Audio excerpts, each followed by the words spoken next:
Hello fellow cruisers, Donna Spencer, Lucre Journey, your personal destination specialist, here with another port review on the beautiful area of Amber Cove, Dominican Republic.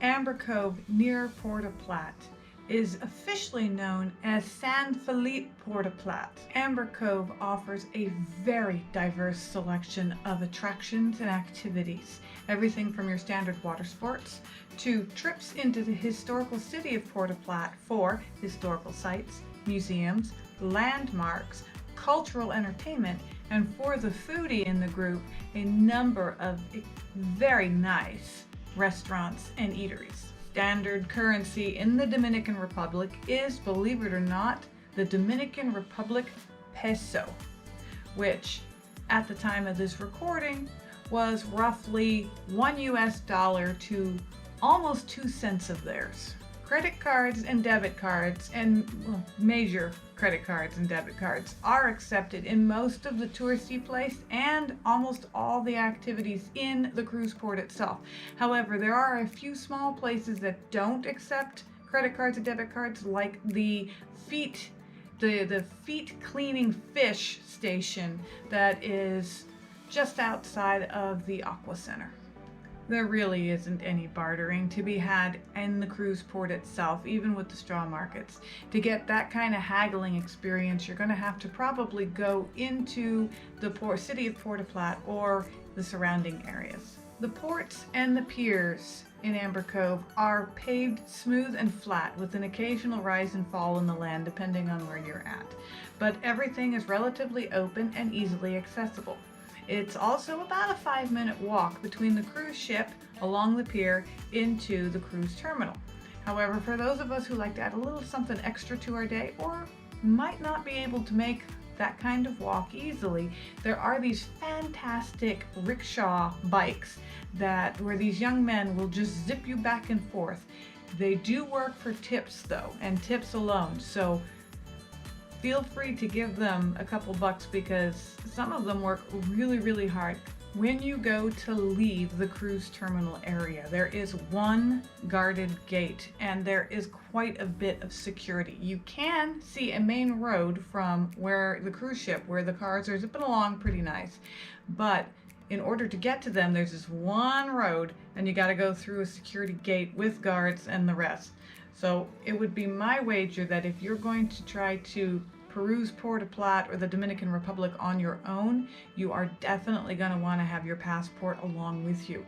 If you are part of an excursion, double check the fine print on the excursion, but I believe most of them are okay since it's a closed circuit excursion. Most of them will be able to utilize just your sign and sail card or whatever loyalty card you have.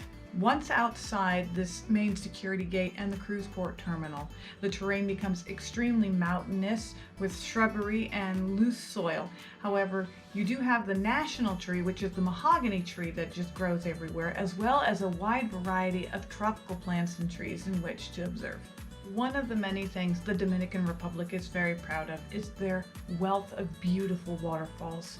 Whether it's a natural waterfall that's cascading from their mountain ranges over 100 feet, or a small natural man-made one close by that you can enjoy without actually having to leave the cruise port terminal.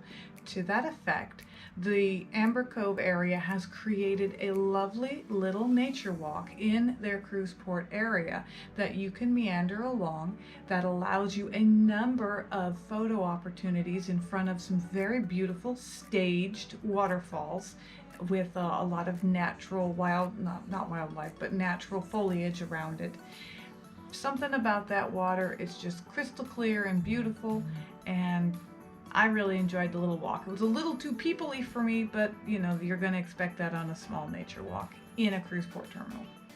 You can get your passport stamped here. There is a spot in the center of the service area in Amber Cove. It's a circular building. It's very distinctive. You can see it. It's also very opened on all the sides, kind of like bay doors that they can open up with the air to come through. You can go in there with your passport and they will go ahead and give you a stamp. While you're waiting, there are a number of very nicely done display boards that kind of highlight some of the interesting facts about the Dominican Republic, as well as a little bit of the history of the locations. There is a pharmacy or pharmacy type store in the service area of the cruise port where you can get off and grab some of those small necessities, the various sunscreens, the aloes, you know, the various dental care, hygiene care, that kind of thing.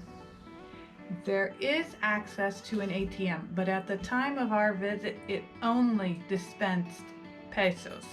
There are taxi and car rental companies. I believe Alamo and National are the two companies that I can recall.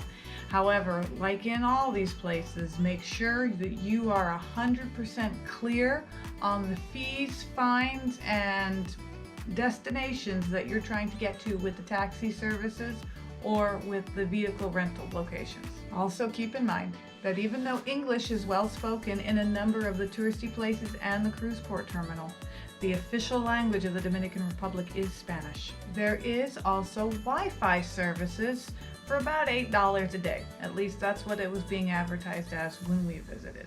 In regards to pool, beach, and children's play areas, if you're not going on an actual excursion, there is the Aqua Zone on the southwest side of the cruise port area.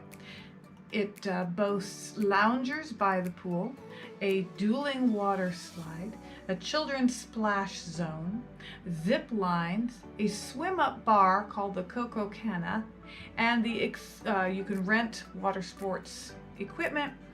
They have lockers, showers, as well as regular bathrooms, and you can also purchase the exclusive adult area cabanas that are located by the Sky Bar. In regards to restaurants, they were clean, very modern, and well marked. But as far as I'm aware, in the cruise port terminal area, there is only two. One, as mentioned previously, is in the Aqua Zone. The other, on the very diagonal opposite side of the port, over by where the buses and the taxis come to pick up people for the various excursions. All in all, my husband and I found Amber Cove to be a very beautiful, very relaxed, very smooth flowing port. You can choose to have a high adventure excursion outside you could choose to go to Puerto Plata and view some of the sights there, or you could choose to stay close to the ship in the cruise port area and still get a pretty good view with a lot of activity to enjoy your stopover. As always is the case, if you have any questions or comments, please feel free. And if you want to go visit Amber Cove and you'd like a little bit of help, give me a holler. I'll be more than happy to help set that up. Until later, happy sailing. Really good for photo ops and footage collecting. Actions and activities, everything. Okay. That was well timed. Well, you can tell it's getting colder again. Simba is hiding behind the computer while I work.